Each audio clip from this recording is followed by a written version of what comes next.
கருப்பசாமியோட வரலாறு. நாம எவ்வளவு தூரம் தெரிஞ்சு வச்சிருக்கோம்? உண்மைய சொல்லுங்க, வெறும் கதைகளா கேட்டோமா, இல்ல அதுக்கு பின்னாடி இருக்கிற ஆழமான அர்த்தத்தை புரிஞ்சுக்க முயற்சி பண்ணோமா? இன்னைக்கு நாம மறைக்கப்பட்ட அந்த உண்மைகளை, யாரும் சொல்லாத ரகசியங்களை எல்லாம் உடைச்சு ஒரு முழுமையான வழிகாட்டியை பார்க்க போறோம். ஆனா கடைசில நான் சொல்லப்போற விஷயம் உங்க எல்லாத்தையும் ஆச்சரியப்படுத்தும். வணக்கம் நண்பர்களே, இது உங்க மிஸ்டரி சரு சேனல். நம்ம தமிழ்நாட்டுல பலருக்கும் தெரிஞ்ச, ஆனா முழுசா புரிஞ்சுக்காத ஒரு தெய்வம்னா அது கருப்பசாமி தான். இந்த வீடியோ கருப்பசாமியோட வரலாறு, அவர் எப்படி உருவானார், அவருடைய முக்கியத்துவம் என்ன, இதையெல்லாம் ஒரு சாதாரண மனுஷனுக்கும் புரியற மாதிரி ரொம்ப எளிமையா விளக்கப் போறேன். வாங்க இந்த ஆன்மீக பயணத்தை ஆரம்பிக்கலாம். முதல்ல கருப்பசாமி யாருன்னு பாப்போம். பலரும் நினைக்கிற மாதிரி இவரு வெறும் சாமியார் கிடையாது. இவரு ஒரு கிராம தேவதை, ஒரு காவல் தெய்வம். நம்ம முன்னோர்கள் அவங்க வாழ்ந்த காலத்துல அவங்களை பாதுகாக்கிறதுக்காக அவங்க கூடவே இருந்த ஒரு சக்தி. இவருடைய தோற்றம் ஒவ்வொரு ஊருக்கும் ஒவ்வொரு இனத்துக்கும் மாறுபடும். சில இடங்கள்ல வீரமான உருவத்தோட கையில் ஆயுதங்களோட காட்சி தருவார். சில இடங்கள்ல சாந்தமான முகத்தோட மக்களை ஆசீர்வதிக்கிற மாதிரி இருப்பார். ஆனா எல்லா இடத்துலயும் அவரோட நோக்கம் ஒண்ணுதான், மக்களை தீமையிலிருந்து காப்பது. இவரை பத்தி நாம தெரிஞ்சுக்க வேண்டிய முதல் விஷயம் இதுதான். இவரு நம்ம வாழ்க்கையோட, நம்ம சமூகத்தோட ஒரு அங்கமா பார்க்கப்பட்டார். கருப்பசாமியின் தோற்றம் புராணங்களும் யதார்த்தமும். சரி, இவர் எப்படி இந்த உலகத்துக்கு வந்தார்? இதுல நிறைய கதைகள் இருக்கு.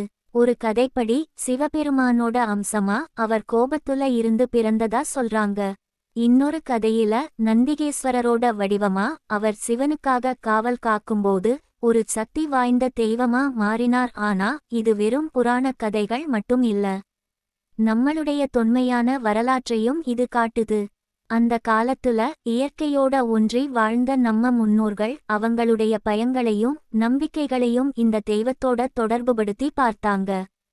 காட்டு மிருகங்கள் கிட்ட இருந்தும், நோய்கள் கிட்ட இருந்தும், எதிரிகள் கிட்ட இருந்தும் பாதுகாக்க ஒரு சக்தி வேணும்னு நினைச்சாங்க. அந்த சக்தியைத்தான் கருப்பசாமி கிட்ட கண்டுகிட்டாங்க. இங்க ஒரு விஷயம் கவனிக்கணும். இந்த கதைகள் எல்லாம் ஒரு குறிப்பிட்ட காலத்துல ஒரு குறிப்பிட்ட சமூகத்தோட தேவைகளுக்கு ஏத்த மாதிரி உருவாக்கப்பட்டிருக்கு. அதனால ஒவ்வொரு கதையையும் அதோட பின்னணியோட புரிஞ்சுக்கிறது முக்கியம். இப்போ நிறைய பேருக்கு ஒரு சந்தேகம் வரலாம். இன்னைக்கு விஞ்ஞான காலத்துல எதுக்கு இந்த மாதிரி கிராம தேவதைகளை பத்தி எல்லாம் பேசணும்னு. ஆனா நிஜம் என்னன்னா, கருப்பசாமியோட வழிபாடு இன்னைக்கும் பல லட்சக்கணக்கான மக்களோட வாழ்க்கையில ஒரு முக்கிய பங்கு வகிக்குது. ஏன்னா இவரு வெறும் கல் சிலை இல்லை. இவரு நம்ம பிரச்சனைகளுக்கு, நம்ம கஷ்டங்களுக்கு ஒரு ஆறுதலா, ஒரு நம்பிக்கையா இருக்கார். நம்ம மனசுல இருக்கிற பாரத்தை இறக்கி வைக்க ஒருத்தர் இருக்காங்கிற தைரியத்தை கொடுக்கிறார். யோசிச்சு பாருங்க, ஒரு பெரிய பிரச்சனை வரும்போது நம்ம முதல் உதவி யார்கிட்ட கேட்போம்? நம்ம மனசுக்கு நெருக்கமானவங்க கிட்ட, நம்மள புரிஞ்சுக்கிறவங்க கிட்ட. அந்த காலத்துல அந்த குறை நிறைய பேருக்கு கருப்பசாமியா இருந்திருக்கார். அதனாலதான் இவருடைய வழிபாடு இன்னைக்கும் நிலைச்சு நிக்குது. இதுதான் கருப்பசாமியோட உண்மையான சக்தி. சரி, இப்போ கருப்பசாமியை எப்படி வழிபடுறதுன்னு பாப்போம். இதுல ஒரு சுவாரஸ்யமான விஷயம் என்னன்னா, கருப்பசாமிக்குன்னு தனியா பெரிய கோவில்கள் எல்லாம் பெரும்பாலும் இருக்காது. பெரும்பாலும் கிராமத்துல ஒரு பெரிய மரத்தடியிலையோ இல்லன்னா ஒரு சின்ன மேடையிலையோ தான் இவரை பார்க்கலாம். சில இடங்கள்ல வேப்ப மரத்தடியில, இல்லைன்னா ஒரு கருங்கல் வடிவத்துல கூட இருப்பார். இதுக்கு காரணம், இவரு மக்களோட ஒன்றி வாழற ஒரு தெய்வம். ஆடம்பரத்தை விட பக்தியை விரும்புறவர். இவருக்கு முக்கியமா மாவிளக்கு, பொங்கல், ஆடு, கோழி பலி இதெல்லாம் கொடுப்பாங்க. ஆனா இதெல்லாம் ஒவ்வொரு ஊருக்கும் ஒவ்வொரு நம்பிக்கைக்கும் ஏத்த மாதிரி மாறும். முக்கியமா மனசுல ஒரு நேர்மை, ஒரு தூய்மை இருந்தா போதும். இவருக்கு உருகி வேண்டிக்கிட்டாலே போதும். ஆனா இங்க ஒரு முக்கியமான விஷயம். பலரும் கேட்கிறதெல்லாம் கிடைக்கிற மாதிரி ஒரு வியாபார நோக்கத்தோட வேண்டிக்கிறாங்க. அது தவறு. கருப்பசாமியோட உண்மையான மகிமையை புரிஞ்சுக்கிட்டு மனதார வேண்டிக்கிறதுதான் முக்கியம். அதுக்கு அடுத்ததா நான் சொல்லப்போற விஷயம் உங்களை ரொம்பவே கவர்ந்திழுக்கும். கருப்பசாமி ஒருத்தர் மட்டும் இல்லைங்க. அவருக்கு நிறைய வடிவங்கள் இருக்கு. ஒவ்வொரு வடிவத்துக்கும் ஒரு தனித்தன்மை, ஒரு தனி வரலாறு இருக்கு. உதாரணத்துக்கு வீர கருப்பசாமி, இவர் ரொம்ப உக்கிரமானவராய் இருப்பாரு. எதிரிகளை அழிக்கிறது, தீய சக்திகளை விரட்டுறது இவரோட வேலை. அப்புறம் முத்து கருப்பசாமி, இவர் செல்வத்தையும் லட்சுமிகரத்தையும் கொடுக்கிறவரா பார்க்கப்படுறார். இப்படி ஒவ்வொரு பெயருக்கும் ஒவ்வொரு உருவத்துக்கும் பின்னாடி ஒரு கதை இருக்கு. இந்த கதைகளை தெரிஞ்சுக்கும்போது நம்ம முன்னோர்களோட வாழ்க்கை முறையையும் அவங்களுடைய நம்பிக்கைகளையும் நாம இன்னும் அழகா புரிஞ்சுக்கலாம். இதை பத்தி இன்னும் நிறைய இருக்கு. ஆனா அதுக்கு முன்னாடி உங்களுக்கு ஒரு சின்ன கேள்வி. நீங்க உங்க வாழ்க்கையில கருப்பசாமியை எப்படி உணர்ந்திருக்கீங்க? உங்களுக்கு ஏதாவது ஒரு அற்புத அனுபவம் நடந்திருக்கா? அதை மறக்காம கீழ கமெண்ட்ஸ்ல சொல்லுங்க. உங்க அனுபவங்கள் மத்தவங்களுக்கும் ஒரு உத்வேகமா இருக்கும். நானும் அதை படிக்க ஆவலா இருக்கேன். கருப்பசாமியின் மறைக்கப்பட்ட சக்தி, இந்த ரகசியம் யாருக்கும் தெரியாத. இப்போதான் அந்த முக்கியமான விஷயத்துக்கு வர்றோம். கருப்பசாமியோட வழிபாடு வெறும் சடங்குகள், பூஜைகள் மட்டும் கிடையாது.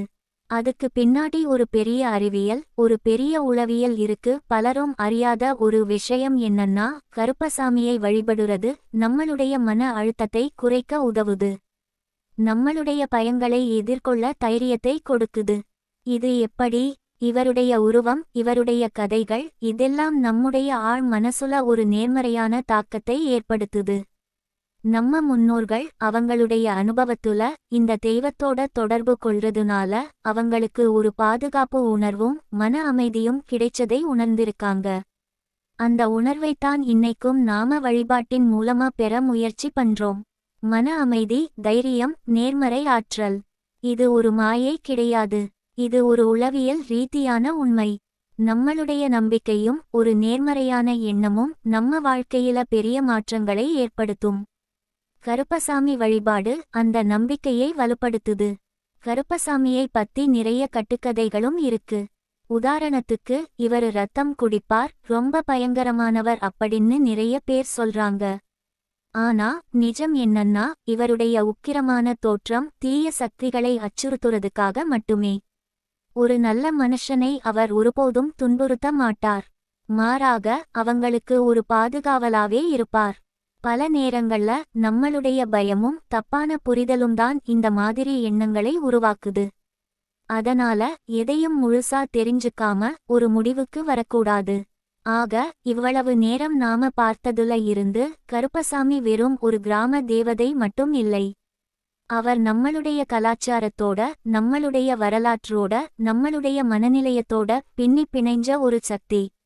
இவரை வெறும் பயத்தோட பார்க்காம ஒரு நண்பனா, ஒரு பாதுகாவலனா, நம்ம வாழ்க்கையை மேம்படுத்தக்கூடிய ஒரு சக்தியா பார்க்க கத்துக்கணும்.